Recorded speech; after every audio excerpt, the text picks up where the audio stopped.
All right, it's the end of the session. Let's see if I can get these names right. This is Sadie, the old dog. Sadie. This is Riley, who is quite a dog, and they're all quite dogs. And this is Murphy. Sit. And this is their roadmap to success. Now, in the video above this, we talk about tips and tricks to help your dog not charging the door and barking at the door and all those fun things. But in this video, I want to cover all the other things we covered in the session. Now, one of the things I think I talked about in that above video is that's a different sound. Before, these dogs are barking like crazy. Now, you can also do the same thing with the doorbell, unless you want to program the doorbell and have them go over here as I talked about. Let me see. These dogs really they didn't have any rules, and they're under-exercised, and they're used to telling the humans what to do. So I call this the perfect storm. The dogs really didn't have any motivation to listen to the humans other than the humans actually having a treat in their hand. So we went over ways to flip the leader-follower dynamic. Now, one of the things that I went over was what I call petting with a purpose, which is basically, instead of petting the dogs when they demand attention or for no reason, ask them to do something. Sit. Now I ask once, and I wait 3 seconds. The dog doesn't do what I want, then I just go on about my business. I don't get mad. I don't correct the dog. I don't keep repeating it. The more I say it, the less I mean it. Now, I think he's going to SIT here in a second. When he does, I'll pet. Now, you see how his tail's up? He's kind of more in an assertive mode. And but that's not going to get my attention. I don't care. That's actually, he's kind of blocking her a little bit intentionally, I think. But as soon as he SITs, I'll pet him, and that's what I call passive training. So if I wanted to pet him, I would still ask him to SIT. Now, being a determined breed, which they're not stubborn, they're determined. If I pet him when he asks for it, or if I just keep on saying it, then I'm just saying that, yeah, you're in charge.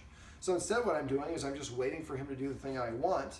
I got no treats, so please don't nibble on my hands. He likes to mouth a lot, so his guardian needs to continue to yelp every time he does that. And if he doesn't listen, then the guardian needs to leave the room and close the door behind her and wait for him to stop protesting for at least 5 seconds before coming back in.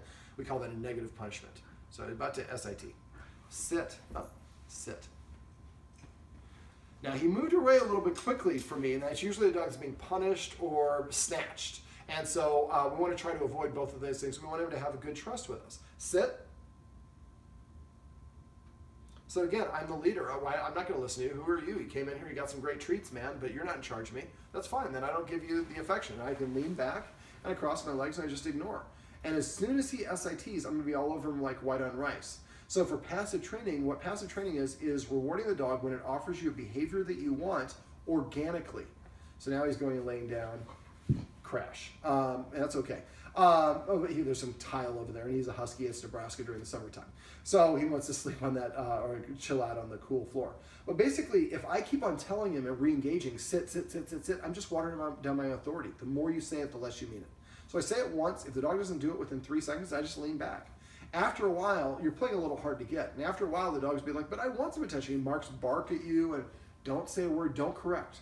Any attention from you is validating, and it's very frustrating. I have so many clients, the dog barks, and you're like, sit there, you're getting more and more angry. Shut up! You reach your threshold. And a lot of us do that. And then the dog's like, I just got attention. For dogs, good attention and bad attention is pretty much the same thing. So it's working. I got him to say something to me. We would rather be ignored. They would rather be yelled at, because if you're yelling at me, then you're not talking to the other 2 dogs in the house. So what we want to do is put the onus on positive interactions. So we're going to tell the dog to sit, and once it sits, we pet it and say the word sit. Just the word sit. Now, we can also do something I call coffees for closers. It's there's a great scene in a movie called Glengarry Glen Ross, and you can just YouTube coffees for closers. It's worth watching. It's very profane, though, so be careful. But in that scene, basically what they're saying is only the first position gets rewarded. And so I might pull out a treat and say sit or come or whatever the command is that all 3 dogs know. Whoever does it first gets the treat. Whoever does it second or third doesn't get a darn thing. Now, if I get 2 dogs that sit at the same time, I would split it in half and give each dog, because they're giving me the same effort. But a lot of us go out of our way to be fair to our dogs, and each dog's going to get a treat. Well, one dog did what I wanted right away. One dog did it 2 minutes later. One dog didn't do it at all. Well, why? If I'm the first dog, why would I bust my butt if the third dog that didn't even do it gets the same reward? There's no benefit. So get in the habit of pulling out one treat and ask them to come, sit, lay down, whatever it is, and whoever does it first, boom, gets that treat, until eventually all 3 dogs are doing it at the same time. Now they're motivated to want to do what we want them to do. Now, petting with a purpose is if the dog initiates contact, nudges me, puts his chin on my thigh and looks up cute, howls at me, barks at me, whatever it is, it's telling me what to do. These dogs think that they're in charge, at least 2 of them. And so the more that they tell me what to do and I do it, the more that validates that perception. Instead, when they tell me what to do, nothing happens other than I give them a counter order to tell them to sit. And if they sit, then suddenly they get attention. Now, both of these dogs like to put their paws on you. That's a dominance move. So I start to pet the dog, and it puts his paw up, stop petting. Now, a lot of people wait, and this is when they stop petting. This is when I'd like to stop petting, when your foot is just leaving the floor. The timing is everything. So here, 1, 2, 3, before he puts it up here, half a second. So, and then suddenly the petting stops. And I've had several dogs where you have to start, stop, start, stop, start, stop, and eventually the dog just, oh, if I keep falling on the floor, you'll pet me? Cool. They'll continue to do that. Petting with a purpose. Even if the guardians here want to pet their dogs, I'd like them to tell their dogs to sit. If they're already sitting, ask them to sit over here or lay down or do something to change their state. Eventually what will happen is the dogs will come up in front of the guardians and sit down to prepay for attention. When they do, make sure you recognize that. Most of us train our dogs to misbehave because that's the fastest way to get our attention, even though we're correcting them. They look at it as, well, it worked. Well, now if I sit, he's on me. If I lay down, he's on me. If I come to him, if I bring a toy, they say this name of the toy. So now I know positive things to do with the dogs or with the humans that get attention with the humans rather than barking, pawing, or mouthing or biting. For his mouthing, like I said, anytime that he touches you, make sure you yelp and then leave the room. They both have, 2 of the dogs have a hard mouth. I showed the guardian how to use a spoon. Get a metal spoon, put a treat on it, make sure it's the same level as the dog's nose. If it's too low, they'll just lick it off. If it's too high, they lose interest. It's a Goldilocks zone, just right kind of where their lips are. And hold it there, and eventually they'll chomp down on the spoon, and they'll learn not to use their teeth when they take it, and that helps them learn to have what we call a soft mouth. Now, the dogs are definitely under-exercised, so I spent a number of minutes going over creative ways to exercise the dog.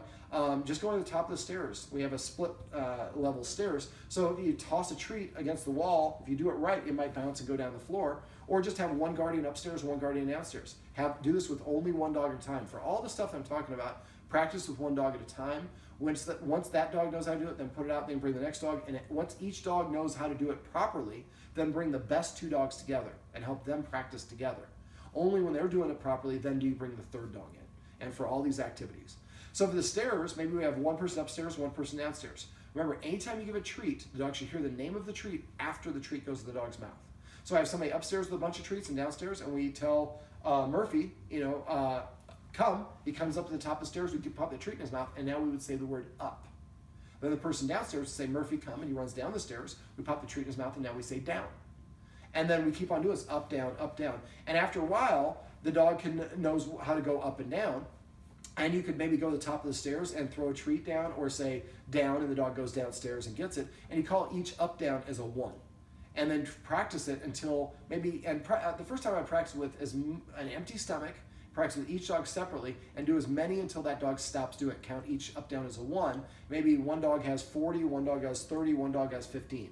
So now you know their maximum, and then you want to practice about half of whatever their normal, their maximum is. And play around with it. I told the guardian to start an exercise journal. So if she starts a journal and starts writing down the date at the top and then a column for each 3 dog, write down the time and how many up downs, the time and how many fetches, the time and how long the walk was. The guardians right now take them for a long walk late in the day. It's better to do a lot of little exercises sprinkled throughout the day.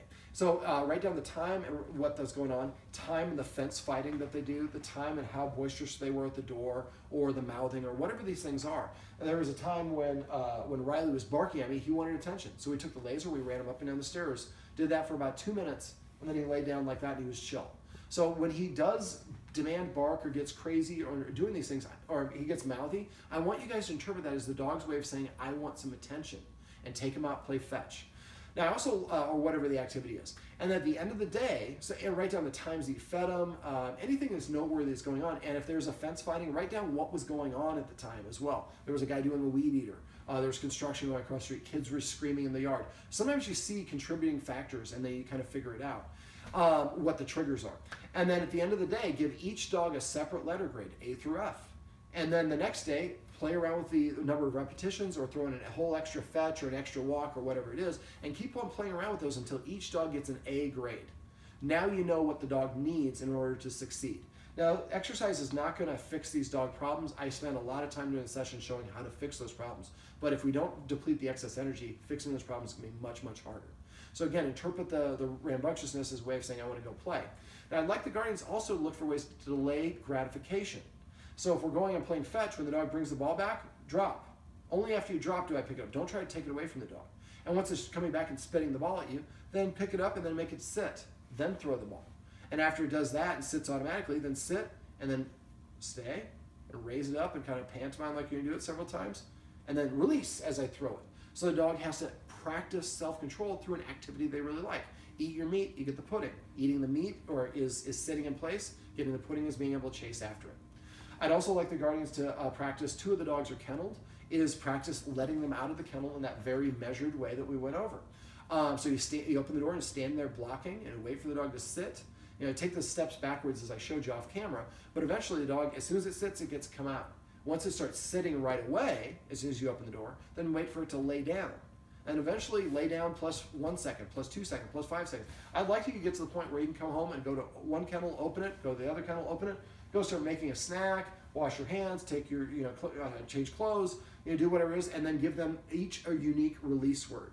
So what I would do is when the dog comes out of the kennel, say come the first time, and when the dog comes to you, maybe say break, or release, or parole, or freedom, or vacation, holiday, whatever you want. I like fun command words because dogs can actually read facial expression.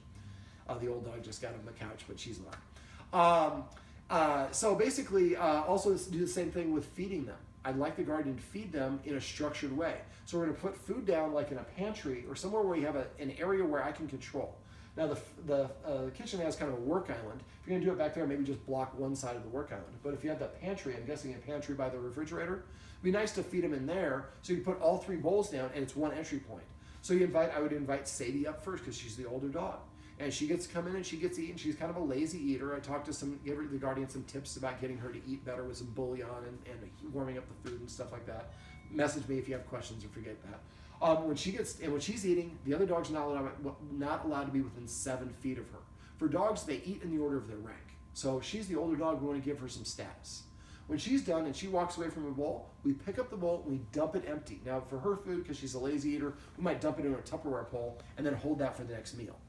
And then when she's done, then we invite out of the 2 other dogs, whoever is being the calmest. If one's barking and pushing the boundaries, then I let the other one in. And so maybe Murphy gets to come in. Murphy gets to eat his food, and then Riley has to sit there and watch.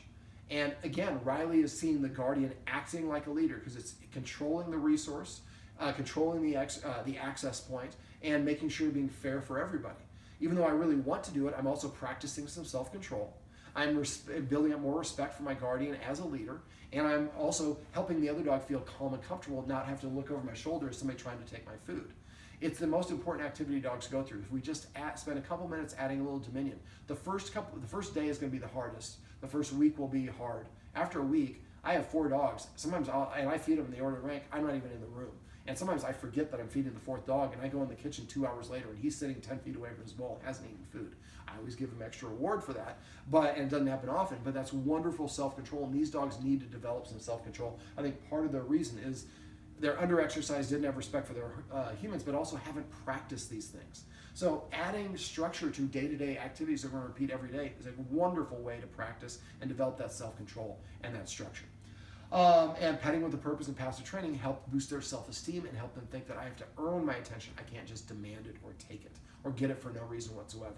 Sadie, we can pet a little bit. If you want to pet anybody without a purpose, it'd be Sadie, but it will help her as well if she also feels like she's earning her attention, because then she's prideful about it. Let me see, what else did we go over? I went over the escalating consequences, disagree. Murphy took our puppy classes, and so I kind of refreshed the guardian on some of the lessons we cover in puppy classes. One of them was a focus exercise. Message me if you forget how to do that, but I'd like to have, there's 2 guardians in the house, I'd like both guardians to practice the focus with each dog twice a day. Now I know that seems like a lot when you have 3 dogs, but it shouldn't be longer than 1 to 2 minutes each time you're doing it. Remember, at first it's 1 second to your nose and then 1 second to the dog's mouth for all 12 treats. The second time you do it, 1 second, 2 seconds on the second movement only. Eventually 1 second, 15 seconds on this second movement. And remember, when you're doing it, you should be able to see the dog's eyes and the treat the whole time you're delivering it. So don't go just straight from your knee, go up to your nose first and then there. And it's not eye contact, it's just facial contact. This teaches the dog to look at the human in the face, also teaches the dog, when I don't know what to do, look at the human for a cue. Maybe the human will help you solve it. But this also becomes a powerful redirect cue. If the dogs are misbehaving, well, then we just stay focused. They stop what they're doing and look at us. And also recreate activities they get excited for. You know, feeding is usually excited. I talked about the leash. One of the things we should do for the leash is kind of similar to the knocking on the wall, is practice leashing the dogs up when we're not taking them for a walk. Now, the first stage is walking to where the leash is. As soon as the dog walks in front of you, turn and go sit down. Don't say no, don't disagree, don't get upset. Just as soon as you take the leadership position by walking in front of me, I lose all interest in going for a walk. I was telling the guardian, I had one client, it took 45 minutes of walking back and forth, but eventually the dog stayed behind him the whole way. Then when you get to where the leash is, tell the dog to sit. Once it sits, reach for the leash. You won't even be able to reach the whole way. If it's here, you reach this much, the dog get up and start wiggling, pull your arm back. You can either go to sit down on the couch or just stop there and tell the dog to sit. If it doesn't sit within a couple seconds, then I would walk to the couch. It's best to practice at times you're not going for a walk, so you don't actually have the baggage of actually, the dog's like, oh, I screwed up, now we're not going for a walk. And it's a great drill because it means just because the leash comes out doesn't guarantee mean we're going for a walk. So once you get to the point where, if here's a leash, at first I'm reaching this far before the dog gets up, and then I sit, and then it's this far, then this far, then this far. Once I can actually pick it up, the dog gets up, put it back down. When I can pick it up and the dog stays seated, then I jiggle it a little bit, make some clicking sounds, and then I go to attach it, and if any point the dog gets up, I put it back, and I either stay there or I go and sit back down. And the idea is to get them practice throughout the whole leashing process of staying calm and balanced. Excited is not a happy state of mind. It can be excited and happy, but excited is not by itself is not happy. It is unbalanced. And one other little tip about unbalanced behavior, anything your dog is doing when you pet it is what you're specifically reinforcing. This is the most common mistake people make with dogs. Your dog is fearful. It's okay, buddy. You're gonna make him more fearful. Excited? We come home and, yeah, the dog's all jumpy. We pet him. We're gonna make him more excited. So calm and balance is what we're looking for. And I had one person like, you're kind of a buzzkill. I'm not a buzzkill. I just want my dogs to be calm so they can think clearly and they can perform at an optimal level. Is there anything else I'm forgetting? I'm probably forgetting a lot. I cover a lot in the 3-hour in-home session, but the guardian can always call me if I don't hear from you. I'm assuming everything's going great. These dogs, I could see us needing to do a follow-up session, either to do a structured walk, something I'd like, they fence fight with the neighbor dogs. So if we can arrange to start walking the dogs together, two dogs at a time, one dog here from one neighbor dog. And don't let either dog be in front, and make sure they're calm before you start. And you might actually have to do it where the dog's on the other side of the street. That's fine. Keep on increasing the distance until the dogs are not barking and reacting. When they're barking and reacting, that's what we call above threshold. They will not learn anything other than practicing being above threshold. We want them to be, again, calm and balanced. And so eventually you might, when you're walking, sometimes you walk kind of like a triangle like this and you get closer and closer. We're not on a super busy street, so you can walk a little bit in the street. But the idea is eventually get them where it's human, dog on the outside. Neither dog's in front, neither dog's behind. They don't get to play with each other, they don't have to interact with each other, but they do see, smell, and hear each other. And now they both practiced something they like doing, walking. And for dogs, they get over things by literally moving forward. So we can get the dogs practiced with the neighbor's dogs walking together, and do it with one dog, and change all the dog combinations until each dog is comfortable. And then once you got to the point where they're nice and relaxed, then we can try to have them play together. I would probably see if I could use the backyard of another neighbor, if you have a neighbor that you get along with, that preferably doesn't have any dogs, so that the dogs go in there, it's not your property or your neighbor's property, because they're going to think about that. Eventually we could get to that point, but right now by walking them together, we have that common bonding experience, and then we have some playtime and some socialization experience at a non-threatening location. And again, and if the dogs start playing too excitable, pull them apart and have them separate and wait for them to settle down. Sometimes you have to move them around the house so they can't see the other dog. Wait for them to calm down. Interrupting play is also good practice, just like we do at swimming pools for little kids. They don't know that they need a break. Well, we force them to have a break because they might drown. And so for your dogs, they might get in a fight. So we help them practice playing at an appropriate level and give them exposure. Well, now I don't have to yell at the dog on the other side of the fence because he's my buddy. We kind of hang out. You might get them barking at the other side of the fence, but for a different reason, because I want to go play. And then it might be a situation where, these dogs do need some excess energy. So that'd be a great way to burn energy, but don't count on that exclusively, because again, if they play too boisterously, just like little kids, sometimes they play too rough and then they get in an actual fight. So incorporate those breaks whenever needed. All right, so if in about a month, if you're still having that problem, then call us and we'll set up a 1 hour follow-up session for that. And the guardian may also want to utilize James, who is our in-home dog trainer, and have James come out and teach them a real stay, or some other tricks like balancing a treat on their nose, or things that will help them develop some self-control. All right, well, if you want to pan around the room so we can see the dogs, this is the end result of a successful dog behavior session here at Doggone Problems, is the dogs are wiped out because we made them use a muscle they don't use very often, their brain. All right. Well, that's going to do it for Sadie, Murphy, and Riley's Roadmap to Success. Remember, everything you do trains your dog, only sometimes you mean it.